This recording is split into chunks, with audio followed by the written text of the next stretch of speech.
আসসালামু আলাইকুম। আশা করছি সবাই ভালো আছেন। ট্যালেন্ট পুল চ্যানেলের পক্ষ থেকে সবাইকে স্বাগতম। প্রথম শ্রেণী থেকে পঞ্চম শ্রেণী পর্যন্ত সকল বিষয়ের সকল আপডেট পাওয়ার জন্য চ্যানেলটিকে সাবস্ক্রাইব করে পাশে থাকবেন। আজকে আমরা আলোচনা করব তৃতীয় প্রান্তিক মূল্যায়ন বা বার্ষিক পরীক্ষা 2024 এর পঞ্চম শ্রেণীর প্রাথমিক বিজ্ঞান বইয়ের একটি নমুনা প্রশ্ন নিয়ে। তোমাদের তৃতীয় প্রান্তিক মূল্যায়নের যে সিলেবাস আছে তার মধ্যে থেকে পরীক্ষায় প্রশ্ন আসবে। দেখো, সময় 2 ঘন্টা 30 মিনিট, অর্থাৎ 2 ঘন্টা 30 মিনিটের পরীক্ষা হবে। পূর্ণমান 100। এক দাগে আসবে সঠিক উত্তরটি উত্তরপত্রে লিখো। এখানে প্রতিটিতে 1 নম্বর করে, 10টির জন্য 10 নম্বর। একে নিচের কোনটির জন্য প্রাণী উদ্ভিদের উপর নির্ভরশীল? ক আলো, খ পানি, গ খাদ্য, ঘ সৌরজগৎ। এখানে 4টি অপশন দেয়া আছে, সঠিক যেটি হবে তোমরা সেই শুধু সঠিক অপশনটি উত্তরপত্রে লিখবে। 2 দাগে কোনটি বায়ু দূষণের কারণ? ক কীটনাশকের ব্যবহার, খ কলকারখানার ধোঁয়া, গ উচ্চ শব্দে গান বাজানো, ঘ রাসায়নিক পদার্থের মিশ্রণ। 3 দিয়েছি পরিষ্কার পানি আলাদা করার পদ্ধতির নাম কি?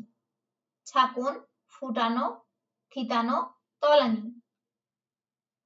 4 কোন গ্যাস পৃথিবীর উষ্ণতা বৃদ্ধির জন্য দায়ী?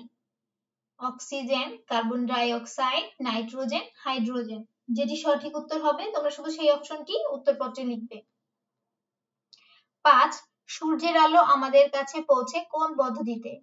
পরিবহন, পরিচলন, বিকিরণ, স্থানান্তর।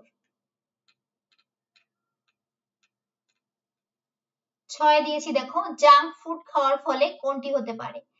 যকৃত অকার্যকর হওয়া, মোটা হয়ে যাওয়া, শ্বাসকষ্ট। 7 নিচের কোন প্রাণীটি জলাতঙ্ক রোগের জীবাণু বহন করে? ক ময়ূর, খ মশা, গ ছাগল, ঘ কুকুর। যে অপশনটি হবে সেটি তোমরা উত্তরপত্রে লিখবে। 8 সূর্যের চারদিকে একবার ঘুরে আসতে পৃথিবীর কত সময় লাগে? 24 দিন, 27 দিন, 365 দিন, 7 দিন। 9 নিচের কোনটি বৈজ্ঞানিক প্রক্রিয়া? অধ্যয়ন, অনুশীলন, লেখা, পর্যবেক্ষণ। 10 বাংলাদেশের প্রতি বছর কোনটি দেখা যায়? বন্যা, ভূমিকম্প, তাপদাহ, তুষারপাত। তাহলে এক দাগে তোমাদের আসবে হচ্ছে সঠিক অপশনটি বা সঠিক উত্তরটি তোমরা খাতায় লিখবে। আমি যে প্রশ্ন কাঠামো দিয়েছি কাঠামো এরকমই থাকবে, কিন্তু ভিতরের যে অর্থাৎ মান বন্টন এরকমই থাকবে। ভিতরের যে প্রশ্নগুলো সেগুলো তোমাদের জেলা ভিত্তিক বা বিভাগীয় পর্যায়ে অথবা বিদ্যালয়ের থেকে শিক্ষকরা চেঞ্জ করে দিতে পারে, ঠিক আছে? 2 দাগে আসবে দেখো, সঠিক শব্দ দিয়ে শূন্যস্থান পূরণ করো। এখানেও 5টি শূন্যস্থান পূরণ করতে হবে, তার জন্য থাকবে 10 নম্বর। আমি দিয়েছি কতে মিল্কি ওয়ে একটি ড্যাশ, খ স্থলভাগ অত্যন্ত গরম হওয়ার ফলেই ড্যাশ সৃষ্টি হয়, গ তথ্য বিনিময় হলো একটি ড্যাশ, ঘ জলীয় বাষ্প ঠান্ডা হয়ে ড্যাশ ঘটায়, ও গ্রিন হাউস হলো ড্যাশ তৈরির ঘর। তাহলে 2 দাগে তোমাদের এভাবেই শূন্যস্থান আসবে। শূন্যস্থানে সঠিক শব্দ দিয়ে পূরণ করবে এবং খেয়াল রাখবে বানানগুলো যেন ভুল না যায়। বানান ভুল গেলে কিন্তু তোমরা নম্বর পাবে না। 3 দাগে আসবে শুদ্ধ অশুদ্ধ নির্ণয় করো। এখানেও 5টি আসবে, 5টির জন্য 10 নম্বর। তাহলে শুদ্ধ অশুদ্ধ কি? যদি বাক্যটি সঠিক হয় তাহলে লিখবে শুদ্ধ, আর যদি মিথ্যা হয়, সত্য না হয়, তাহলে লিখবে অশুদ্ধ। কতে দিয়েছি গুগল হচ্ছে সার্চ ইঞ্জিন, খ বায়ু নিম্নচাপ অঞ্চল থেকে উচ্চচাপ অঞ্চলে প্রবাহিত হয়, গ পৃথিবীর গড় তাপমাত্রা ধীরে ধীরে বেড়ে যাওয়াকে বৈশ্বিক উষ্ণায়ন বলে, ঘ রিসাইকেল করার মাধ্যমে আমরা সম্পদ সংরক্ষণ করতে পারি, ও 200 বছরে বিশ্বের জনসংখ্যা বেড়েছে প্রায় 800 কোটি।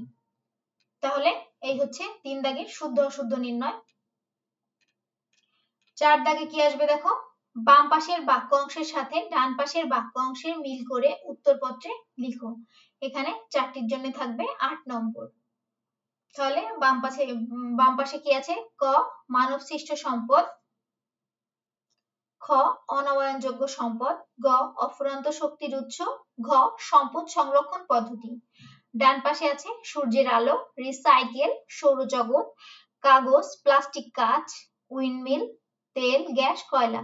তাহলে কোনটির সাথে কোনটি হবে সেটি তোমরা মিল করে খাতায় লিখবে। আবারও বলছি, তোমাদের মান বন্টন অর্থাৎ প্রশ্ন কাঠামো এরকমই থাকবে, কিন্তু ভিতরের প্রশ্নগুলো তোমাদের শিক্ষকরা পরিবর্তন করে দিতে পারে। 5 দাগে থাকবে নিচের যে কোনো 10টি প্রশ্নের উত্তর লিখো, মানে সংক্ষেপে উত্তর তোমাদের উত্তরপত্রে লিখো। তাহলে 10টির প্রতিটি 3 নম্বর করে, মোট 3 10 30 নম্বর। এখানে 12টি প্রশ্ন থাকবে, তার থেকে যে 10টির উত্তর তুমি ভালো পারবে, বানান ভুল যাবে না, সেই 10টির উত্তর তোমরা করবে। কতে দিয়েছি দেখো, মানুষ নির্ভর করে এমন 3টি জড়বস্তুর উদাহরণ দাও। খ পরিবেশ সংরক্ষণে তোমার 2টি করণীয় লেখো। গ পানি দূষণ রোধে তোমার 2টি পরামর্শ লিখো। ঘ শক্তি সংরক্ষণের জন্য শ্রেণীকক্ষে তোমরা একটি করণীয় লিখো। ও কিভাবে আমরা সুষম খাদ্য পেতে পারি। চ বয়সন্ধিকালে শরীরের পরিবর্তনের কারণে দুশ্চিন্তা হলে তুমি কি করবে। ছ ঋতু পরিবর্তনের 3টি কারণ লিখো। বর্গীয় জ কোন প্রযুক্তির সাহায্যে তথ্য বিনিময় করা যায়। ঝ আবহাওয়ার উপাদানগুলো কি কি। ইও মানুষের 2টি কর্মকাণ্ড লিখো যার ফলে জলবায়ুর পরিবর্তন হতে পারে। ট প্রাকৃতিক সম্পদের 2টি ব্যবহার লিখো। ঠ পরিবেশের উপর জনসংখ্যা বৃদ্ধির একটি প্রভাব লিখো। এই হচ্ছে মোট 12টি প্রশ্ন দিয়েছি, তার থেকে যে কোনো 10টি লিখতে হবে। 6 দাগে আসবে, দেখো নিচের যে কোনো 4টি প্রশ্নের উত্তর দাও। এখানে প্রতিটিতে 8 নম্বর করে, 4 32।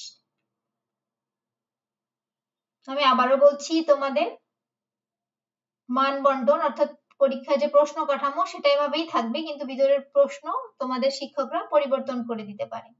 ক বায়ুবাহিত রোগ কি। 2টি বায়ুবাহিত রোগের নাম লিখো। বায়ুবাহিত রোগ প্রতিরোধের 3টি উপায় লিখো। খতে দিয়েছি পৃথিবীর গতির ধরনগুলোর নাম লিখো। ঋতু পরিবর্তনের কারণ সম্পর্কে 2টি বাক্য লিখো। গ বিজ্ঞান ও প্রযুক্তির 2টি পার্থক্য লেখো। প্রযুক্তির অপব্যবহারের 2টি উদাহরণ লিখো।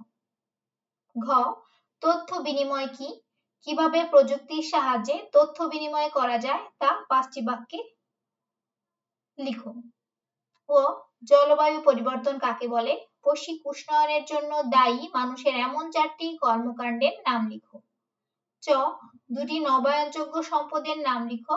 প্রাকৃতিক সম্পদের পরিকল্পিত ব্যবহারে তোমাদের 4টি করণীয় কি লিখো।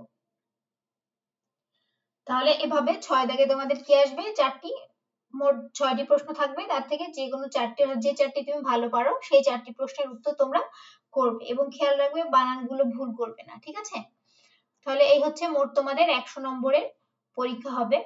তোমাদের প্রশ্ন কাঠামো এরকমই হবে, কিন্তু ভিতরের প্রশ্নগুলো চেঞ্জ করে দিতে পারে। এই নমুনা প্রশ্নের উপর তোমরা বাসায় একটি পরীক্ষা দিবে, তাহলে তোমাদের কোথাও দুর্বলতা থাকলে তোমরা ধরতে পারবে এবং সেগুলোর সমাধান করবে, যার ফলে তোমরা একটি পরীক্ষার হলে একটি ভালো পরীক্ষা দিয়ে ভালো নম্বর তুলতে পারবে। এরকম আরো ভিডিও পেতে চ্যানেলটিকে সাবস্ক্রাইব করে পাশে থাকবে। আর কারো কোনো বিষয়ে জানার থাকলে অবশ্যই আমাকে কমেন্ট করে জানাবে। আজ এ পর্যন্তই। আল্লাহ হাফেজ।